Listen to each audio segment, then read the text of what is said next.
Assalamualaikum warahmatullahi wabarakatuh.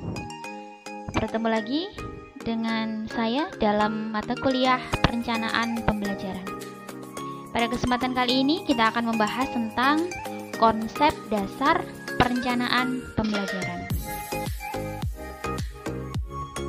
Apa sih sebenarnya perencanaan itu?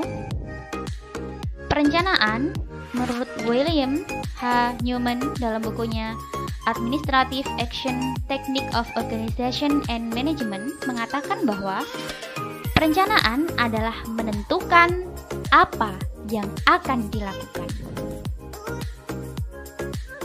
Sedangkan menurut Nana Sujana, dia menyatakan bahwa perencanaan adalah sebuah proses yang sistematis dalam pengambilan keputusan dan tindakan yang akan dilakukan pada waktu yang akan datang. Jadi, menurut Nana Sujana ini, perencanaan adalah sebuah proses yang sistematis, ya, yang berkaitan dengan tindakan yang akan dilakukan pada waktu yang akan datang.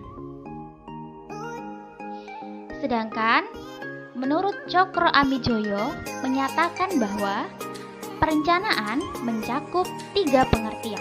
Yang pertama, yaitu suatu proses persiapan sistematis, hampir sama ya dengan pengertian sebelumnya, mengenai kegiatan-kegiatan yang dilakukan untuk mencapai tujuan tertentu. Masih berkaitan dengan proses sistematis untuk mencapai tujuan tertentu. Aspek yang kedua yaitu beliau mengatakan bahwa perencanaan adalah cara untuk mencapai tujuan sebaik-baiknya dengan sumber yang ada secara efektif dan efisien, yaitu cara untuk mencapai tujuan atau kompetensi tertentu secara efektif dan efisien. Kemudian yang ketiga yaitu menentukan tujuan yang akan dilakukan, bagaimana, bila mana, dan oleh siapa kegiatan itu akan dilaksanakan.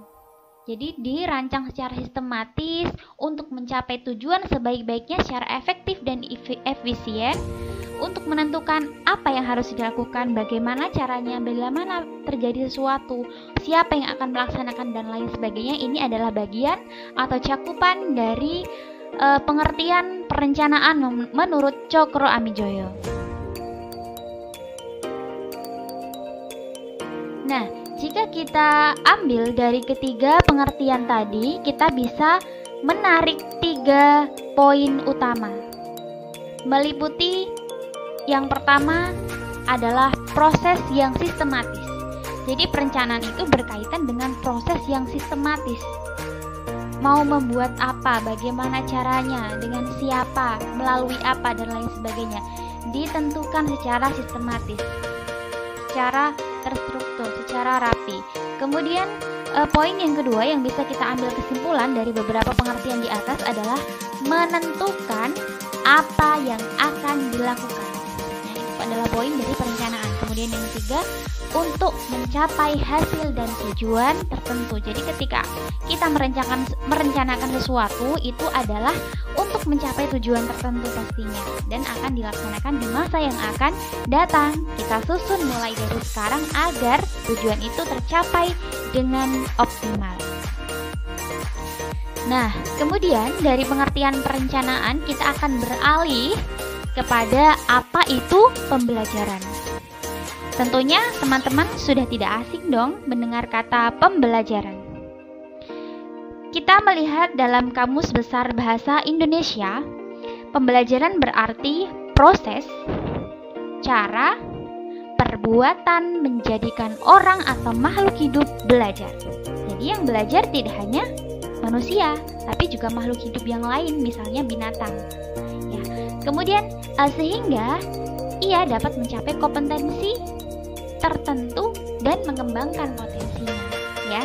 Jadi dari pembelajaran ini tujuannya adalah untuk mencapai kompetensi tertentu dan mengembangkan potensi individu tersebut. Kemudian dari pengertian lain, pembelajaran atau instruction ini merupakan akumulasi, kumpulan kumpulan, gabungan dari konsep mengajar atau teaching dan konsep belajar atau learning. Jadi pembelajaran ini tidak hanya mengajar, tapi juga belajar. Guru mengajar, siswa belajar, maka baru terjadi yang namanya proses pembelajaran. Jika hanya guru yang mengajar tapi siswanya tidak belajar, maka belum dikatakan sebuah proses pembelajaran yang baik. Karena kegiatan pembelajaran itu mencakup konsep mengajar, ada yang mengajar dan ada yang belajar.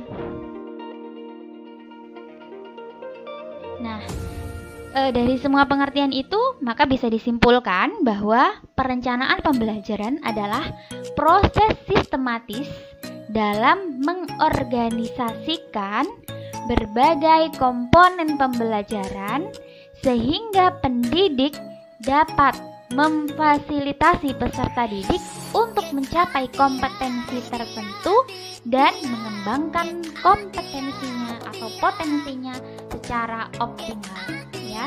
Jadi yang perlu kita ingat dari perencanaan pembelajaran adalah merupakan sebuah proses yang sistematis yang diatur demikian rupa. Nah, berkaitan dengan apa komponen pembelajaran apa yang diatur dan diorganisasi secara sistematis, yaitu komponen pembelajarannya.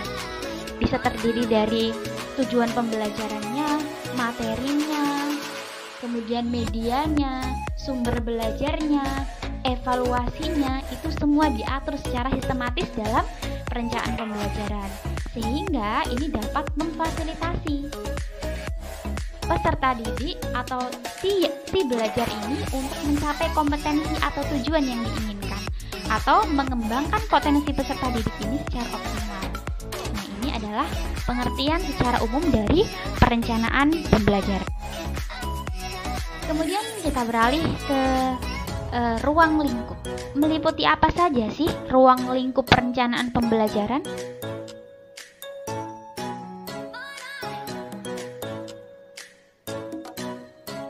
Ruang lingkup perencanaan pembelajaran. Yang pertama, merumuskan tujuan pembelajaran. Jadi, dalam perencanaan pembelajaran, hal yang pertama dilakukan adalah merumuskan tujuan pembelajaran. Tujuan pembelajarannya ini untuk apa? Mengetahui apa? Siswa akan bisa apa? Siswa akan terampil dalam hal apa? Ini ditentukan dalam tujuan pembelajaran. Misalnya dalam mata pelajaran pendidikan agama Islam misalnya, siswa dapat melaksanakan sholat wajib dengan benar misalkan, atau siswa dapat mempraktekkan sholat wajib dengan tepat misalkan. Jadi keterampilan yang dicapai, tujuan pembelajarannya siswa bisa praktek dengan benar. Kemudian merumuskan materi. Setelah tujuan ditentukan, yaitu praktek sholat, maka materinya apa ini? Materinya berkaitan dengan bacaan-bacaan sholat dan gerakan sholat yang benar. Ini disajikan, dirumuskan. Materinya apa saja kira-kira yang berkaitan. Kemudian merumuskan metode pembelajaran. Setelah menentukan tujuan, setelah menentukan materi, maka merumuskan metode. Dengan cara apa saya akan menyampaikan materi ini? Nah, ini juga dirancang termasuk dalam ruang lingkup perencanaan pembelajaran dengan metode demonstrasi misalnya, praktek langsung dan lain sebagainya. Kemudian merumuskan langkah-langkah pembelajaran. Pertama-tama ngapain dulu, apa yang perlu diajarkan dulu. Misalkan diajarkan tentang bacaan takbiratul ihram terlebih dahulu. Kemudian dilanjut doa iftitah dan lain sebagainya. Kemudian menentukan media pembelajaran. Nah, untuk menunjang pembelajaran ini kira-kira membutuhkan media apa? Untuk praktek sholat kira-kira membutuhkan media apa? Ya, itu nanti bisa mungkin alat sholat atau mukena atau sajadah atau di buku bacaan sholat dan lain sebagainya. Itu nanti ditentukan, atau alat peraga atau poster dan lain sebagainya ya. Kemudian menentukan sumber belajarnya. Nah, dari semua ini kira-kira siswa bisa belajar itu dari sumber yang mana? Ini guru juga menentukan. Ditentukan dalam perencanaan pembelajaran. Apakah ada dalam buku paket? Kalau tidak, maka kita berikan sumber yang lain sebagai penunjang. Kemudian merumuskan evaluasi. Nah, untuk mengetahui tujuan itu sudah tercapai atau belum, maka perlu merumuskan evaluasi. Ya, evaluasi bagaimana caranya saya tahu bahwa siswa saya ini sudah mencapai tujuan pembelajaran yang diinginkan. Ini perlu adanya evaluasi. Nah, ini adalah beberapa ruang lingkup dalam perencanaan pembelajaran. Kemudian kita beralih ke urgensi. Apa sih urgensi atau pentingnya perencanaan pembelajaran? Oke, jika kita melihat dari kolom-kolom ini, maka yang pertama kita bisa menyebutkan bahwa pentingnya perencanaan pembelajaran adalah menentukan arah. Mau dibawa kemana dalam 1 tahun ini? Karena kita tidak pungkiri dalam perencanaan pembelajaran ini ada yang namanya kalender pendidikan. Jadi dalam 1 tahun, dalam 1 kalender 1 tahun ajaran ini hari liburnya kapan saja, UTS-nya kapan, UAS-nya kapan, dan lain sebagainya, ini ditentukan di sana. Kemudian juga ada yang namanya program tahunan. Dalam 1 tahun ini programnya apa saja, kemudian program semester, kemudian silabus, kemudian RPP. Kalau kita sudah mempunyai perangkat itu, maka arah kita untuk mengelola 1 tahun ajaran ini akan lebih mudah. Kita akan mengajar apa pada hari ini misalnya, kita sudah tersusun dengan baik ketika kita membuat perencanaan pembelajaran yang baik dan benar. Kemudian memperkirakan apa yang akan terjadi. Nah, ini ya, jadi ketika kita merencanakan pembelajaran itu sebenarnya kita sedang memperkirakan apa yang akan terjadi nanti dengan materi yang akan saya bawakan, dengan kondisi siswa saya, kira-kira apa yang akan saya rancang, seperti itu. Jadi memprediksi, nanti kalau seperti ini maka seperti ini. Nanti kalau saya mengajarnya dengan ceramah saja dalam praktek sholat maka tidak akan bisa, jadi saya akan merencanakan dengan metode yang lain misalnya. Ini juga pentingnya perencanaan pembelajaran. Jadi tidak asal mendadak, tidak asal mengalir saja, tapi perlu direncanakan secara sistematis. Kemudian menentukan cara terbaik. Nah, ini ya, dalam perencanaan kita ketahui ketika perencanaan kemudian dilaksanakan, kemudian dievaluasi, maka ini bisa digunakan untuk kegiatan tahun depan. Menentukan cara terbaik. Oh, tahun lalu saya menggunakan cara ini tetapi kurang maksimal, maka saya akan mencari cara yang lain.